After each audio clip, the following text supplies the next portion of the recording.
Jeff Santos Show on the Revolution Radio Network. Rebuilding America together.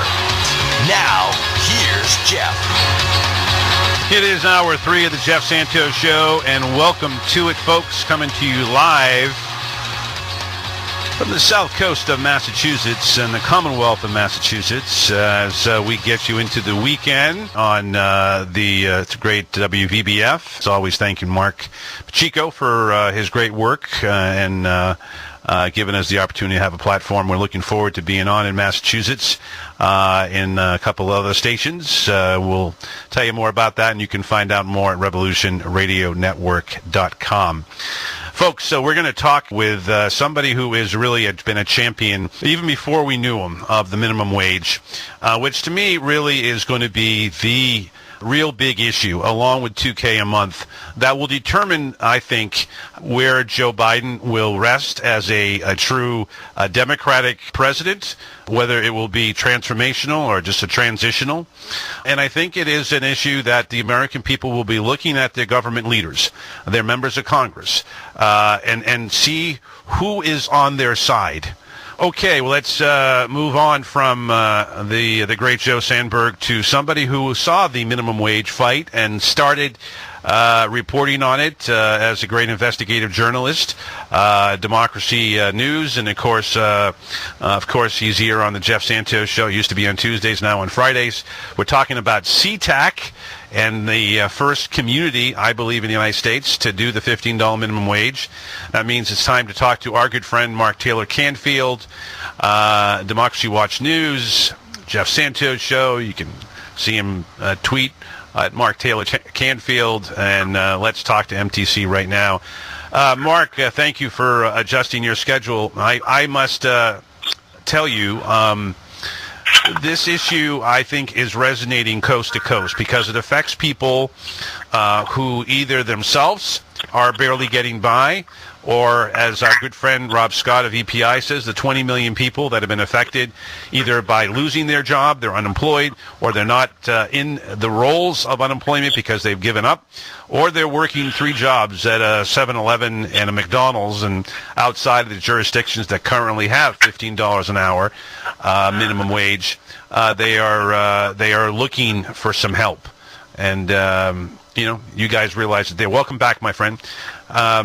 Let's say you on the $15 minimum wage, and what are people saying, who have been fighters for it? It all started here, so we can talk about some of these successful grassroots campaigns that started in this area of the country, because as a journalist and as an activist, I've participated in and reported on a lot of them, and one of them was the $15 an hour minimum wage, which started here in a little town called SeaTac, Washington, just south of Seattle. And I know you covered this on your show before, but just a refresher, it sort of started there and then moved to Seattle. And then our Democratic Socialist city council member, Shama Sawant, spearheaded this campaign. A coalition of groups together, labor, small business, other folks got together and started to work on this issue. The next thing you know, not only was there a $15 an hour minimum wage in Washington and in Seattle, but also it spread nationally, and pretty soon every major city in the country had a $15 an hour minimum wage campaign going on. So, and that's an example of how grassroots activism can be effective and successful, because now it's a national issue. People are talking about it at the federal level, and it all started in this sleepy little town near SeaTac Airport with some very committed folks from a few labor unions and some working folks who just were fed up with working for wages that weren't sustainable. And by the way, $15 an hour in Seattle that's poverty wages basically. So that's where we're at. So any kind of compromise below $15 an hour is just ridiculous. I don't think you'll find any support for that amongst this coalition that started the $15 an hour minimum wage. And I would prefer something more like 25 at least, because it's really difficult to keep up with the skyrocketing cost of living, especially in Seattle, where these major corporations have moved their headquarters, and so real estate has gone through the roof, and then subsequently rent. And since there are no rent control, there's no rent control in Seattle or in Washington State. you have this problem where people can't keep up, the wages don't keep up with rent. And of course there were other issues too, having to do with the universal health care too. And I just wanted to note that LA Charger running back Justin Jackson he's going to do on February 27th, he's going to do a Washington State event on universal health care. So there you go, you got an NFL running back pushing that issue. But yeah, I don't want to see any compromise at all. I highly question any talk of compromise on a $15 an hour minimum wage. And as I said, $15 an hour is not even adequate for Seattle. So there you go, Jeff. Well, no, I mean, I think proven our previous guest, Joe Sandberg, who's been advocating for a $25 minimum wage. If you go back to 1960, 1961 under Kennedy, you would have been, if you kept at, growing the minimum wage every year, every couple of years, we'd be at $23 right now. So 15 is a compromise. We should be at 23 today, and we should be advocating for 25, which is what he is calling for. Look, we talk about this many times in the show, and you know about these numbers. In Denmark, people who work at McDonald's, an American company, make $22 an hour. They get time and a half. They get 4 weeks vacation. They get, of course, their health care is for free, so they get that too. So, if they can do it there, we can do it here. And frankly, it's long overdue, both on health care and on the minimum wage. And, it's it's just outrageous that we're this behind. But, the country, there are some great people, as Joe said, but the government is full of corruption and people who've been paid off and bought off. And, frankly, we need to turn them out of office as soon as possible. There's so much going on. Go ahead. I have a story, okay? Here's a personal story from a local grocery store chain where my friend works, and I see him there all the time. And he's always on the front lines and was there during all of the lockdowns and everything there. Every time I ended up having to get supplies, there he would be. And he's on the EBT card program because his wages are not enough for him to keep up with his rent and the expense of living in Seattle. So there you go. That's ridiculous. That's irresponsible as a society to allow people who have been there for us through the roughest times and allowed us to get through it, and then to just we're going to bail on them now and say, well, screw the working class once again? I don't think that kind of neoliberal thinking is going to go over well amongst the people who are behind the national $15 an hour minimum wage.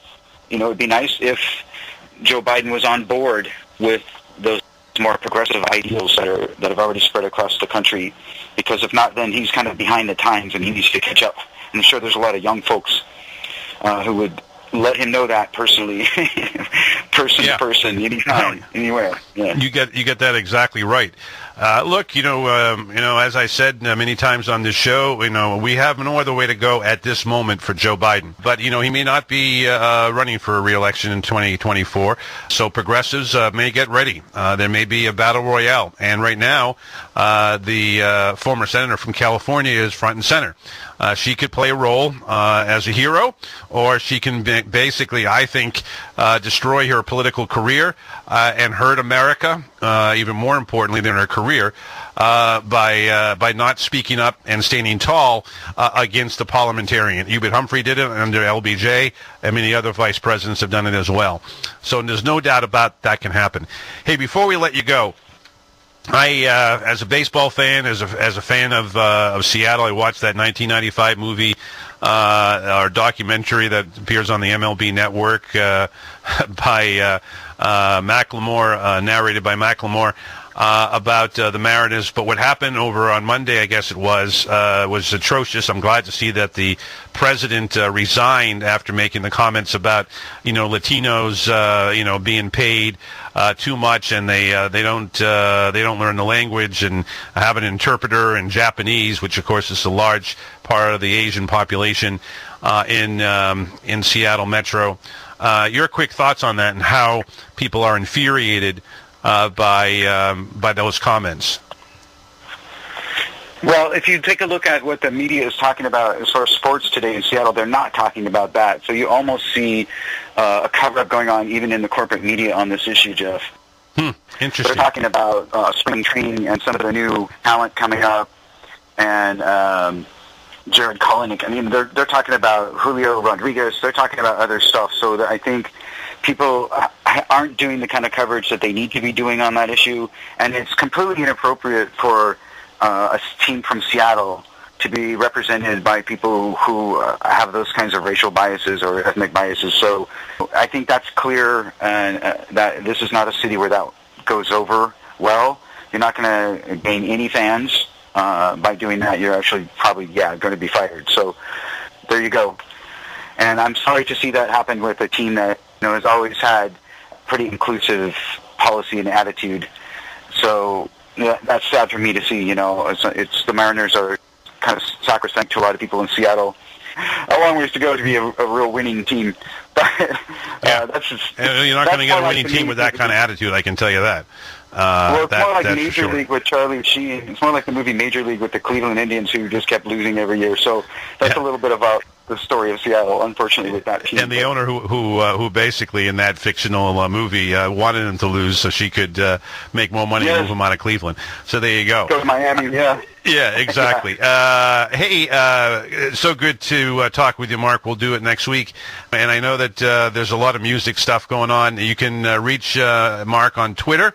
You can go ahead and give out the websites if you want, Mark. Go right ahead.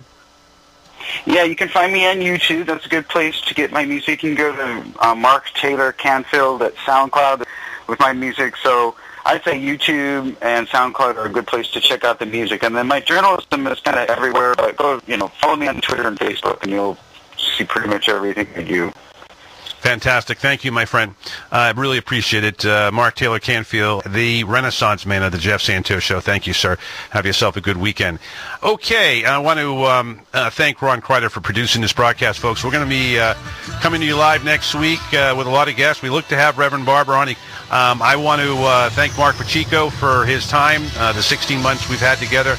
We'll look forward to having him on in our future. We will be looking to make some news in the next couple of weeks, folks, on expansion of the Jeff Santos Show. Stay tuned for that. People who are listening at WVBF, go to RevolutionRadioNetwork.com. You can find out more. I wish everyone a great weekend. Keep on fighting peacefully. But right now, it is my time to say, I gotta go.